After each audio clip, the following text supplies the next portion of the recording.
comedy, the host of Stay in Your Lane comedy and Stay in Your Lane music, none other than Bernard Hollywood Williams. How are you doing, man? I'm doing fantastic. How you doing, Robbie, Colin? What's up, man? Doing good. You know Colin loves it when you call. This makes his day. This has been the best part of the day. And I think this is the third time this week we've had Bernard Williams on. We're loving this. Look, as a fellow Baltimorean, whatever you want to call it, it's great. Probably the second one. Yeah, it's great to. Do you share Colin's affinity for Baltimore Orioles baseball and Baltimore Ravens football? Are you a big fan of the purple and black? Absolutely. Thank you, sir. Thank you.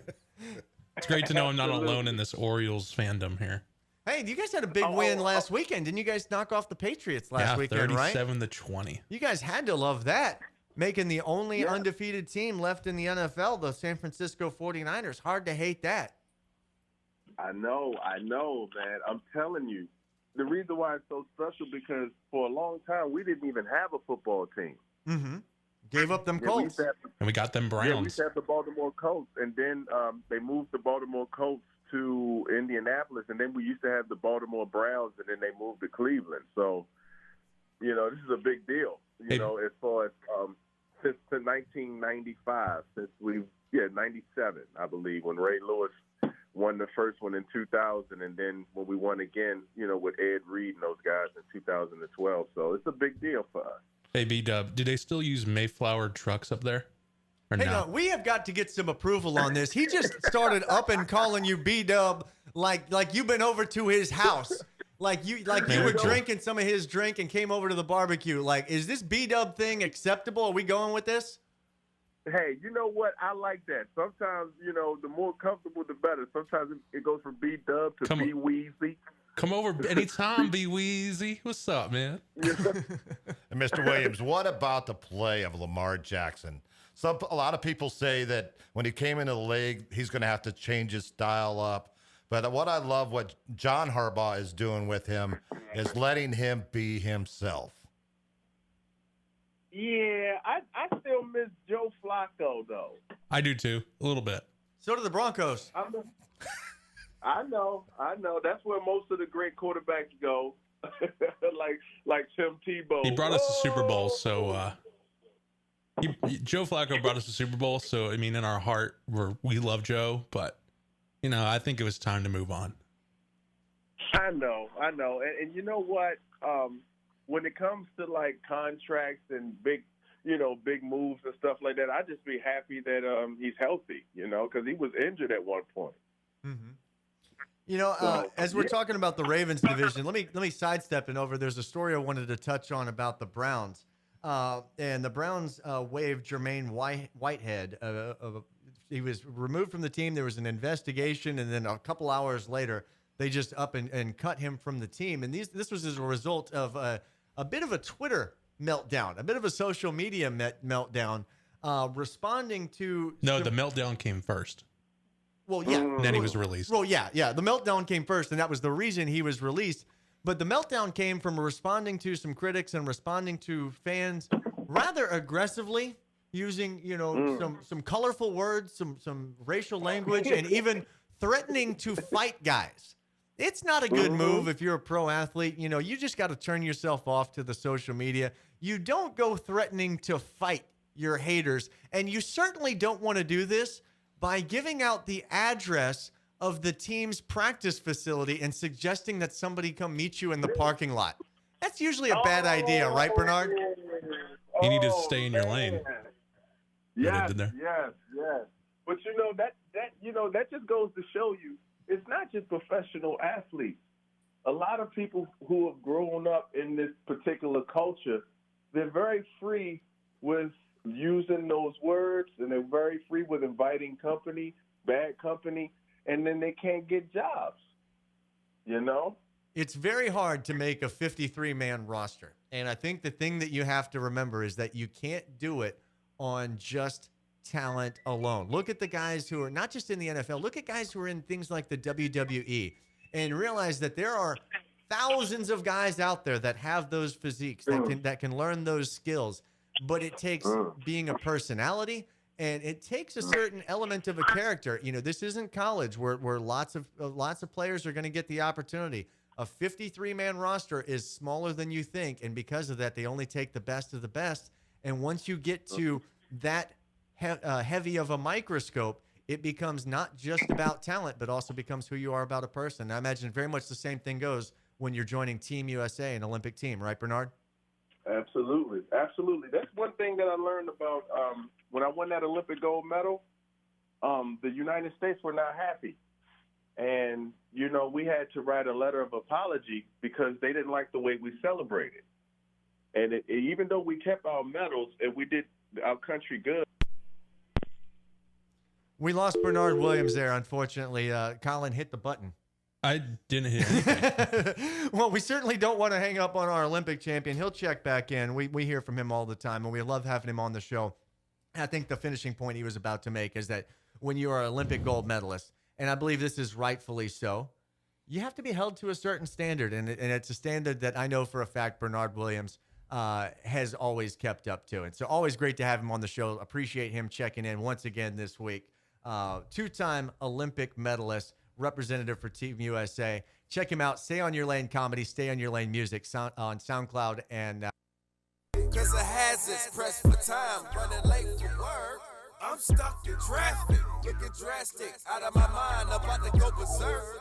I'm stuck in traffic, just tragic, missing money, and that's the worst. I'm stuck in traffic, feeling everlasting, nothing funny about riding in a hearse. Hate being in traffic, drastic, I'm late. Somebody crashed in an accident, spent extra minutes. Hate to think, gotta go to work, cut me off, slamming on your brakes. Middle fingers up, non-verbal words. a little bit of music from Stay in Your Lane Music. You can find this on SoundCloud. This is the music of Bernard Hollywood Williams. Let's let this play real quick as we'll take a look at some of the TV schedules for the upcoming games for your top 25.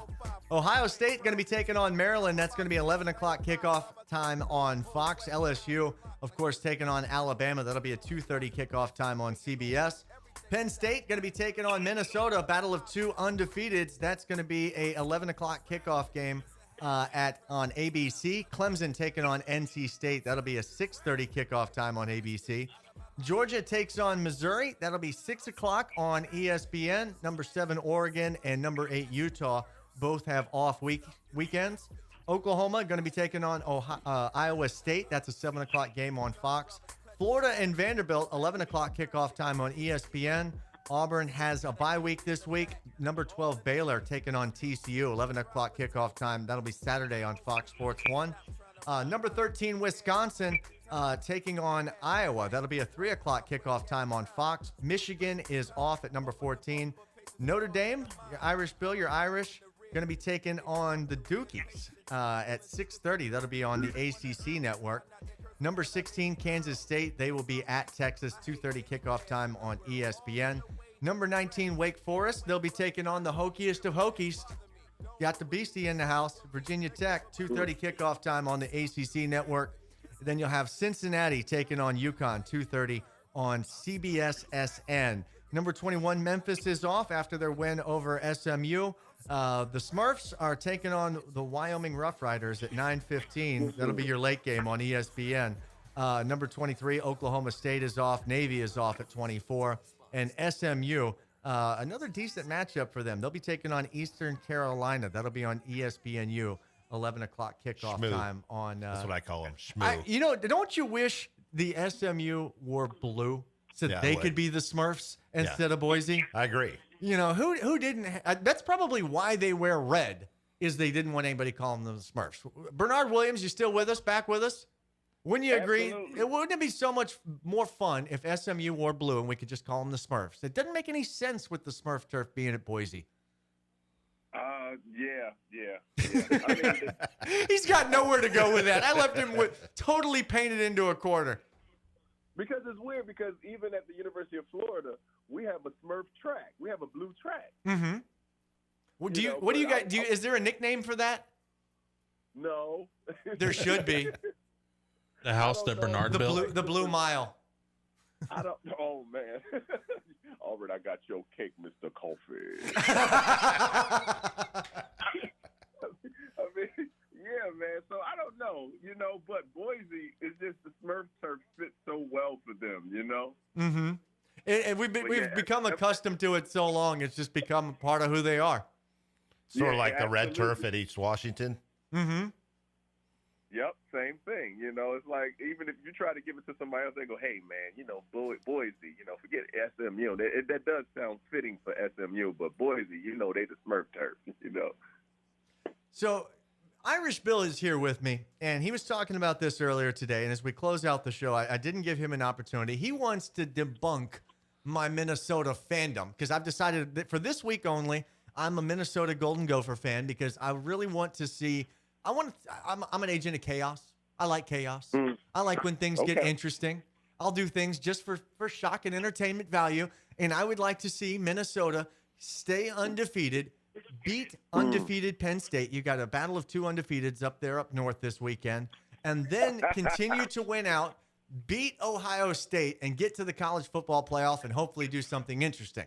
Now, I don't like Irish Bill. I don't like this, that the college football playoff committee had a team that still has a playoff path, is still in contention, but to rank them as low as 17 when all of the other teams are ranked 6 or better.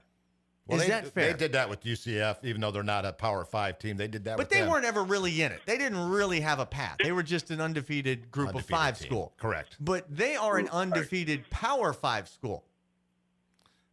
Now you want to hear why I'm going to defunct your Minnesota bandwagon? Fire Yeah, away. go ahead. Do Okay. Debunk away. Playing Penn State this weekend, they get by Penn State. A very tough Penn State team will kind of rough them up a little bit.